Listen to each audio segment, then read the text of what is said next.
Bom, agora seguindo aqui o texto de Sintra, eu vou agora fazer, seguindo bem a proposta dele, fazer a comparação internacional, tentando examinar alguns casos notórios, seja atuais, seja históricos, de países presidencialistas e parlamentaristas, para tentar esclarecer alguns pontos. E aí, como o Sintra ele é um parlamentarista, um defensor do sistema parlamentarista, até se contrapor a muitas críticas que alguns autores fazem ao parlamentarismo. Então, o primeiro ponto é a comparação americana. Como os Estados Unidos é um país muito proeminente, sempre foi uma referência, né, para os constitucionalistas brasileiros. Vamos lembrar que a primeira Constituição republicana do Brasil, que foi escrita pelo Rui Barbosa, ainda no século XIX, ela foi muito inspirada na Constituição americana. E olha que na época os Estados Unidos nem era um país mais rico do mundo, que nem ele é hoje. Ele era um país muito já era proeminente, mas ele era uma espécie de estrela em ascensão. E não o país mais poderoso do mundo. O país mais poderoso do mundo naquela época era a Inglaterra.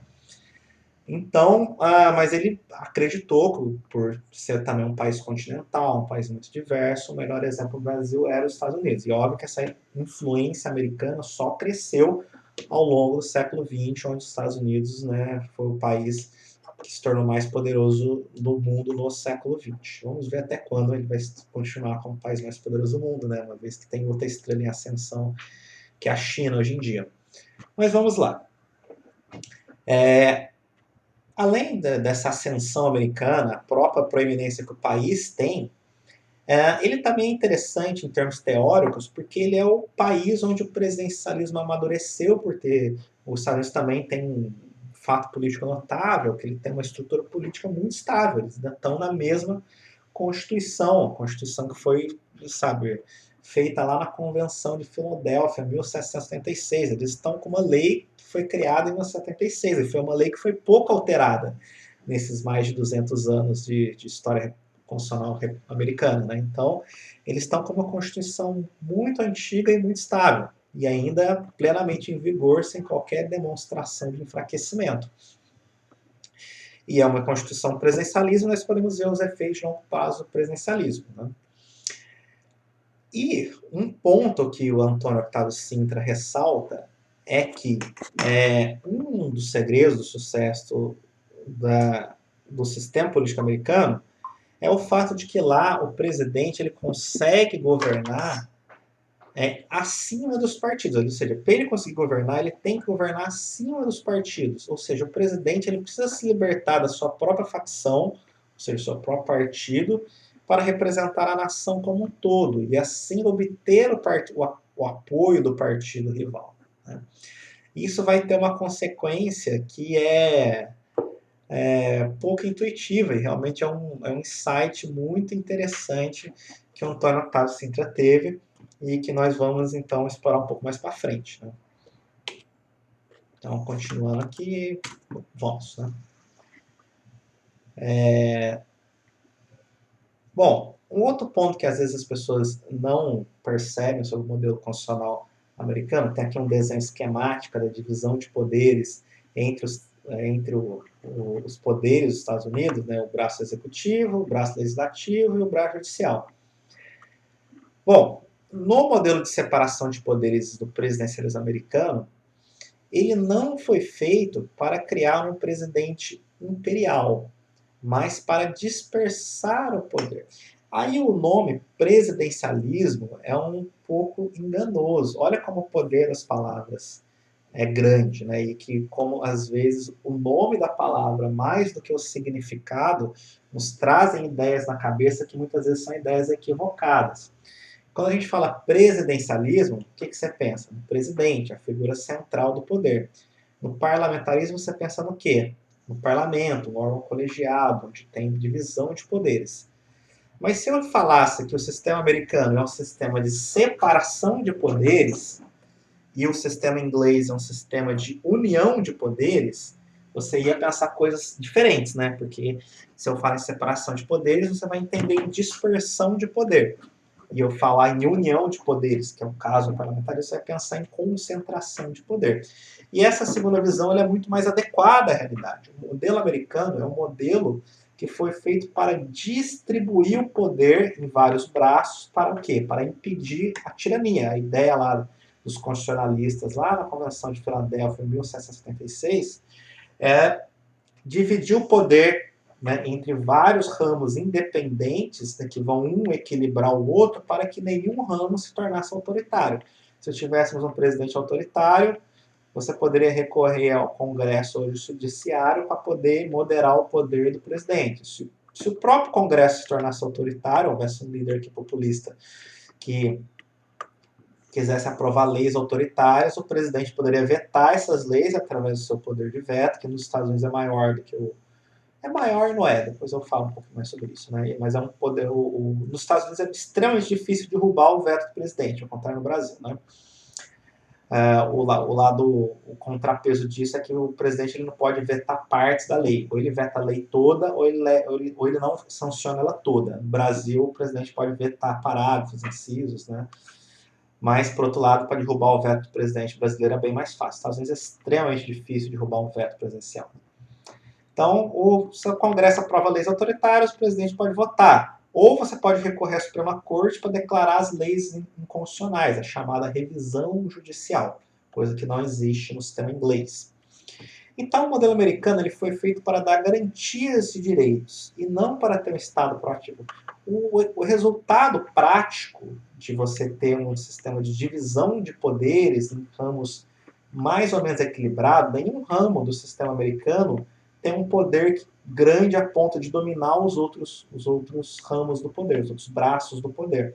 Então, o presidente não domina o Congresso, nem o Congresso domina o presidente, você tem um equilíbrio. A Suprema Corte também não é dominada nem domina ninguém. Aqui o sistema é muito equilibrado. E o resultado de um sistema político equilibrado é um Estado travado, né? Quando você tem equilíbrio de poderes, você não consegue ter um grande ativismo estatal, porque é muito fácil para um ramo vetar o outro ramo, né? Você pode vetar leis boas, você pode vetar leis tirânicas, né? Mas você pode vetar leis boas também. Vamos supor que o presidente está com um excelente programa social, que vai retirar muita gente da pobreza, ajudar muitos americanos que precisam de ajuda, como por exemplo o caso do lado que o Obama tentou aprovar o sistema de saúde. Pô, muitos americanos estão precisando de saúde pública, nós não temos saúde pública, vamos dar saúde paga pelo governo para essas pessoas pobres que estão morrendo na porta dos hospitais porque não tem dinheiro para pagar. Os inimigos do programa, como por exemplo as grandes companhias de saúde privadas, podem recorrer ao Congresso ou ao Judiciário para vetar a proposta do presidente. E aí, resultado, não se tem programa social coisa nenhuma, né? Esse sistema de governo não foi feito para criar um Estado que vai ter política social, política econômica, esse monte de política que muitas vezes a gente espera do governo. Não, ele foi feito para você evitar leis tiranas, para garantir os direitos, aqueles direitos originais lá que já estavam desde a Constituição, desde o começo, liberdade de expressão. O sistema foi muito bom e muito eficiente para manter eles lá intactos. Mas foi extremamente ruim para criar todas as outras políticas públicas que não existiam em 1766. Então, ônus e bônus aí, né? Já o modelo europeu, aqui pegar o modelo inglês, aqui é a sede do governo britânico, que é a casa do parlamento. Muita gente acha que isso aqui se chama Palácio de Westminster, mas Westminster é o bairro. O palácio se chama The House of the Parliament. E tem essa famosa torre aqui, que muita gente acha que essa torre se chama Big Ben. Não é verdade, o Big Ben é apenas o sino que está aqui dentro. A torre se chama Elizabeth Tower. Pois bem, no sistema inglês, como você tem união entre executivo e legislativo e executivo, ou seja, fusão de poderes, né, você tem, então, uma possibilidade de um Estado muito mais ativo, um Estado que consiga produzir muito mais políticas públicas. Né?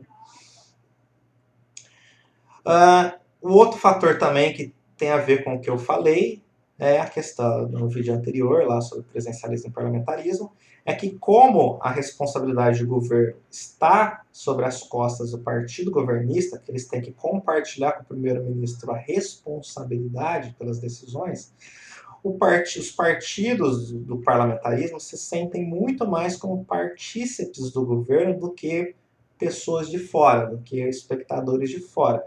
Não acontece isso no parlamentarismo. Como você tem uma independência muito grande entre executivo e legislativo, os parlamentares muitas vezes não se sentem responsáveis pelo sucesso ou fracasso do presidente. Se o presidente está indo bem ou está indo mal, o ônus ou bônus político nem sempre recai sobre o parlamentar. Mas no parlamentarismo, não. Se o primeiro-ministro vai bem, todo mundo do partido dele é beneficiado. Se ele vai mal, todo mundo sai prejudicado. Bom, uma crítica que é comum a muitas pessoas fazerem ao parlamentarismo, principalmente quando a gente fala que ele vai ser implementado no Brasil, é o fato de que, teoricamente, alguns analistas dizem que para você ter um parlamentarismo funcional, a gente teria que ter partidos fortes. Os partidos partidos brasileiros são muito fracos, indisciplinados, pouco organizados, não têm ideologia clara, né? Então não são partidos adequados a um sistema parlamentarista. O problema é que você tem que perguntar, partidos fortes são pré-condições para o parlamentarismo ou consequência do parlamentarismo, né? O Antônio Otávio Sintra vai falar que, na verdade, né, se a gente for esperar partidos fortes no presidencialismo para poder a gente caminhar rumo ao parlamentarismo, a gente vai esperar para sempre, porque a tendência natural do presidencialismo, volta aqui, é ter disciplina partidária. Então, se a gente é presidencialista hoje e vai falar, olha, só vamos se tornar parlamentarista o dia que os partidos vão ser fortes. Mas o que torna os partidos indisciplinados é justamente o presidencialismo. Então, fica uma coisa impossível, né? O que ele vai defender é que, olha, vamos direto para o parlamentarismo, porque aí sim os partidos vão se tornar fortes. Aqui, de novo, aquele velho lema dos institucionalistas. São as regras do jogo, mudam o padrão do jogo. E mais ainda, o Antônio Sávio Trinta parte por um raciocínio que é bem interessante, que é o raciocínio de que o presidente no presidencialismo tem muito pouco a ganhar com partidos fortes. Vamos voltar aqui para os Estados Unidos. Aqui, ó. Olha, segundo o Otávio Sintra, os Estados Unidos ele só se tornou um exemplo bem sucedido do sistema político dentro do presidencialismo, porque o presidente ele consegue se libertar do próprio partido e representar a nação como um todo, atraindo, olha aqui, ó, o apoio do partido rival. Se o partido rival for disciplinado, ou seja, as pessoas sempre votam de acordo com a liderança do partido rival, o que vai acontecer? O presidente nunca vai conseguir ter o apoio do partido rival. Se o partido rival, por exemplo, se o presidente ele é democrata, se nenhum republicano vota com ele nunca, muitas vezes ele não vai conseguir ter uma maioria para aprovar uma lei, para aprovar uma reforma constitucional, né? Então, ele não vai conseguir governar, né? Frequentemente não governa porque, como eu já falei, o sistema foi feito para, de certa forma, o sistema foi feito para não funcionar, né? Foi feito para o Estado não fazer muita coisa, né? Tem aquele lema liberal de que o melhor governo é o que governa menos, né? Então, para um liberal, é um sistema muito bom, né? Porque garante que o governo vai fazer pouca coisa.